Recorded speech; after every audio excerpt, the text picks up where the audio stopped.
আছে তার লীলা কিন্তু বলা যাবে না, কারণ আমাদের মতো অজ্ঞান মূর্খ তার লীলা তুলে ধরার মতো যোগ্যতা নাই।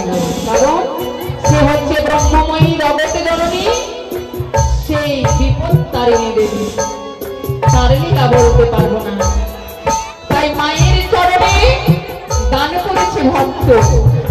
এই দান করলে কি হয় সেটা রামায়ণে যদি আমরা দেখি তবে প্রথম দানই পাওয়া যায় একমাত্র রাজা হরিশ্চন্দ্রকে, যে দানের লক্ষ্যে রাজ্য পরিবার সহ ধর্মিনী সন্তান সহ অর্পণ করে দিয়েছিল বিশ্বামিত্রের চরণে, আর নিজে মহাশ্মশানে গিয়ে এই সব দেহ সেই ব্রহ্মের সাথে বিলীন করার কর্ম নিয়ে দক্ষিণা স্বরূপ অর্পণ করেছিল ওই বিশ্বামিত্র মুনির চরণে। তাই দান করলে মিথ্যায় যায় না, দান করলে সর্বদা পূর্ণ পায়।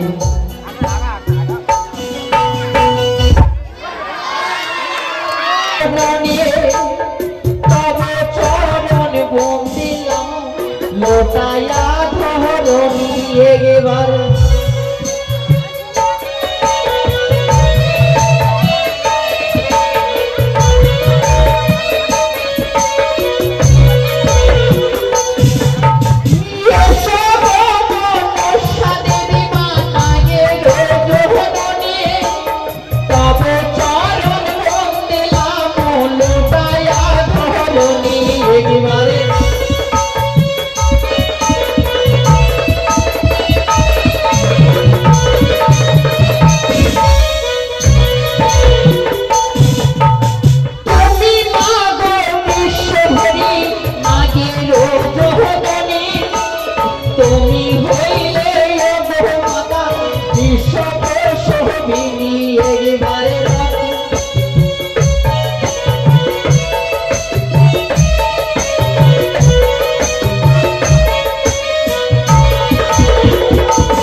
সংসারের জন্য যাহা কিছু করেছে ধন্যদানী মা,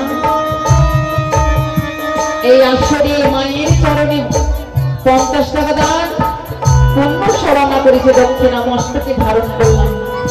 তাই আর শেষ বা বিদায় রজনী এই মায়ের চরণে দেখি কারা দান করে আর কে মায়ের প্রধান ভক্ত হয়।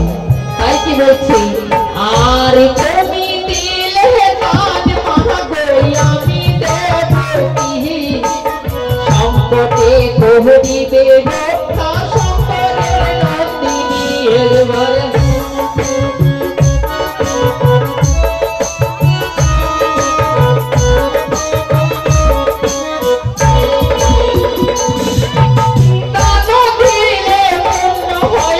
সর্বশাস্ত্রের কয় দিলে দানে গোলা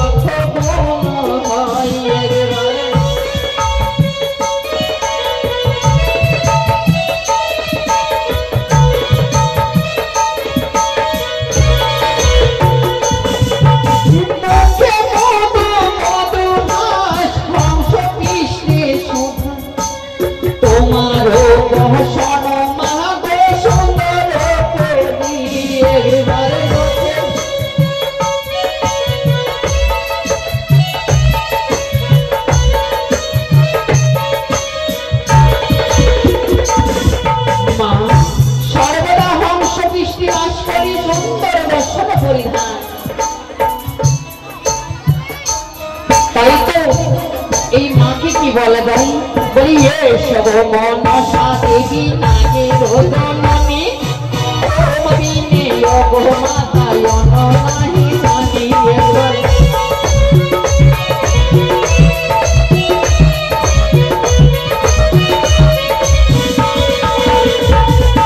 তুমি নব ব্রহ্মময়ী আশিকের জননী, তোমার চরণ বন্দি লোটায়া ধরে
সর্বসাধুগুরু বৈষ্ণবের কাছে আমার বিশেষ অনুরোধ, আজ আমাদের শেষ অর্থাৎ বিদায় রজনী।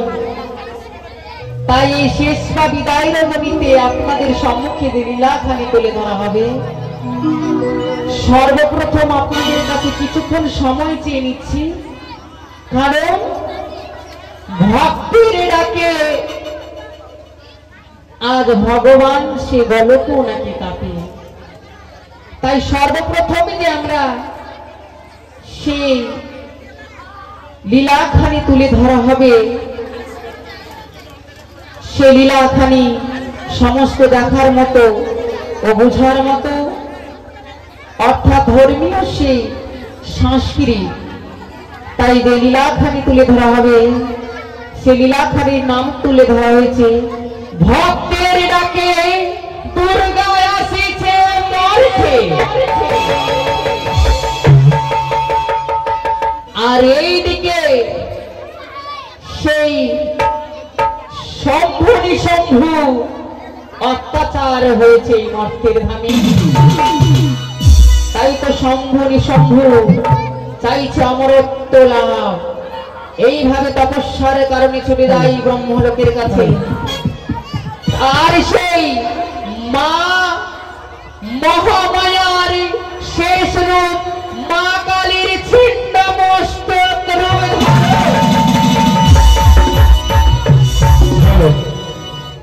আর তার পরবর্তী আমাদের মা মনসার লীলা তুলে ধরা হবে।